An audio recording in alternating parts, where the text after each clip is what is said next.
All right. How to get the best sleep ever. How to lock in your sleep for 2026. Right here. I just filmed 20 minutes straight and it was muted. Fuck, man. Anyway, I'm back. So let's go.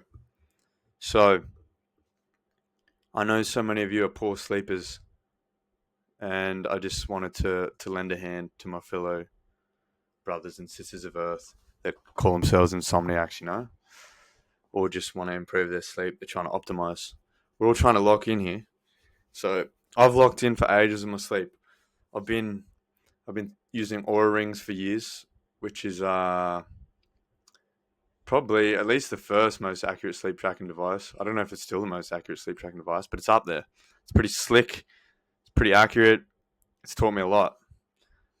I had a bunch of health problems years back, a long time ago, and so I did heaps of research on sleep and invested in sleep, and I slept a lot, and it helped a lot.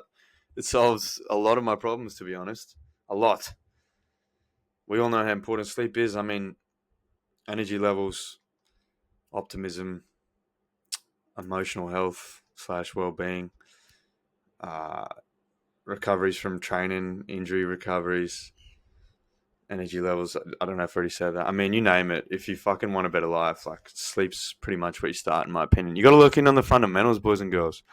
You're all looking so far ahead at all this fancy shit. What about sleep? What about, did you go to bed on time last night, Go to fucking bed on time, man. Anyway, I think I counted like top five things in the last vid. All right, the main drivers of good sleep. Sunlight. You need to get outside in the morning. First thing, as soon as you wake up, go outside, get sunlight. All right.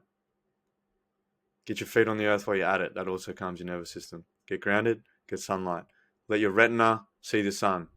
Don't look directly into it. That's common sense, huh? Don't look directly into it. You can look just to the side, just down, to the right, to the left, just above, wherever you want. But don't look directly into it. 15 to 30 minutes, I reckon. If you want more info on that, look up Jack Krus's work, KRUSC, look up Andrew Huberman. There's a bunch of folks talking about this shit now.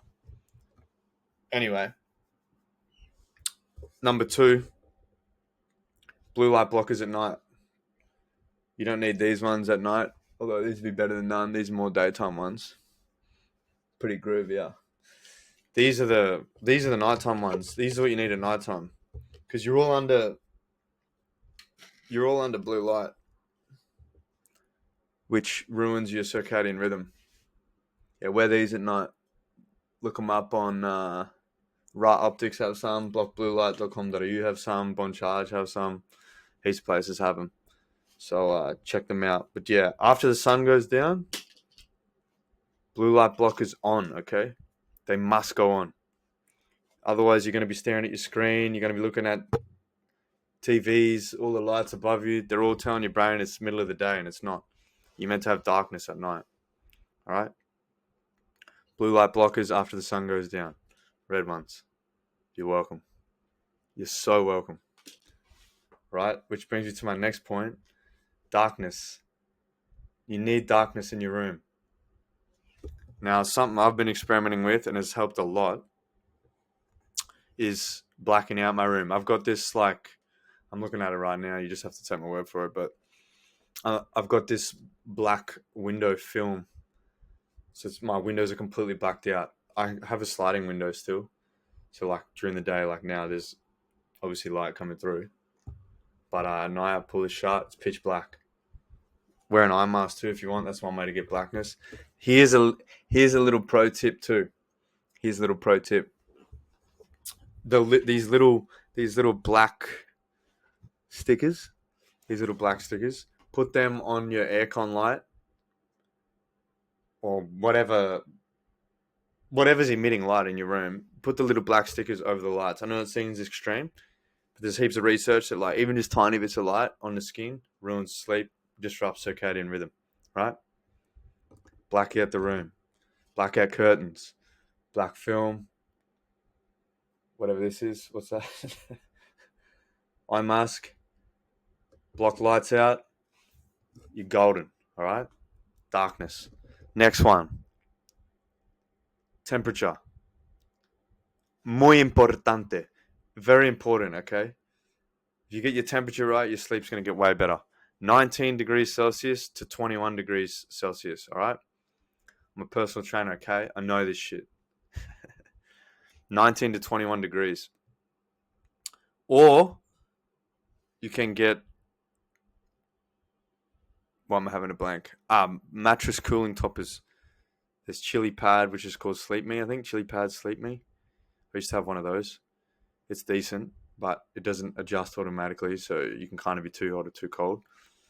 8 Sleep. I've got the 8 Sleep now. It's pretty decent. It adjusts kind of automatically, so if you're too hot, it'll lower the water in the bed. It's basically what they are. That you fill this device up with water. You put like a mattress topper over the top.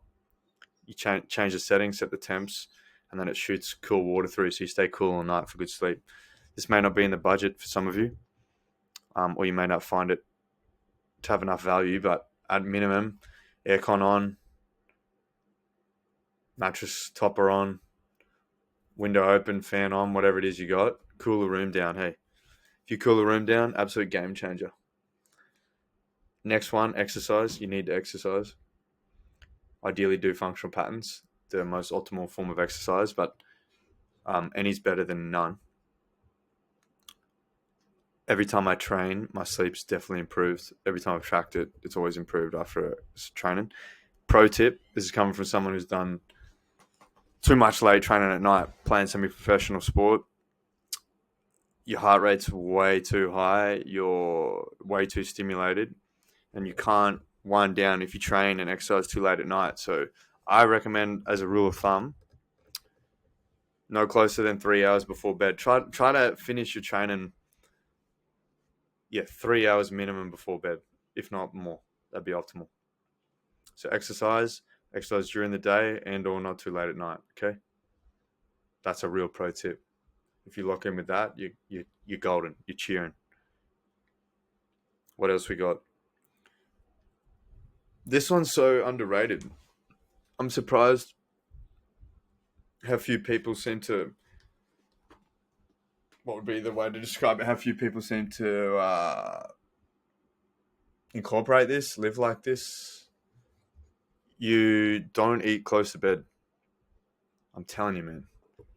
This has come from someone who's researched this a lot. All the research is out there. I'm just telling you what's already fact. But even with my own experimentations, with the Oura Ring, with the 8 Sleep, if you eat close to bed, I'm telling you, your sleep is fucking trashed every time. 10 times out of 10. There's just no way around it. There's another pro tip. When I was playing semi-pro, I would come home. Actually, even when I was just average Joe doing boxing sometimes late at night, I'd be fucking way too wired up. But so sometimes you need carbs to blunt cortisol, right? But also you're just thirsty, hungry. So pro tip is to have some raw milk with some protein or some collagen or something, bit of honey, maybe a tiny bit of fruit, but not a big meal. So you're still getting some recovery, some nutrients in, but you're not having a huge meal to digest at night. You need to be focusing. Your body needs to be able to rest. Digestion is an energy intensive process. If you got to do that at night, you just don't sleep well. Yeah, you really don't. I believe those are the main. Oh, the other one I wanted to get in is myofascial release. If you don't know what myofascial release is, it's basically trigger point therapy with tools, balls, or whatever. This was a game changer for me once I started incorporating myofascial release. So years back, I was just getting into functional patterns. I bought their 10-week online course, and there's myofascial release elements on there. I went from like insanely stressed, insanely anxious, complete mess basically, to being that fucking zen. I couldn't even remember what I was stressed about. I'm sure there's heaps of myofascial release instructionals on YouTube and that. I would recommend the Functional Patterns 10-week course, which teaches you so much. Myofascial release is only one element of it. But even if you just got it for that, it would be worth it.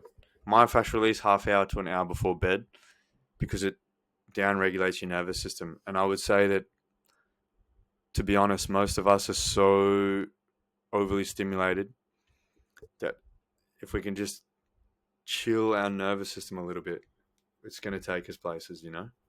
It's going to take us places. So a bit of myofascial release, calm the nervous system. And one more thing, slow down on the caffeine. Drink less caffeine.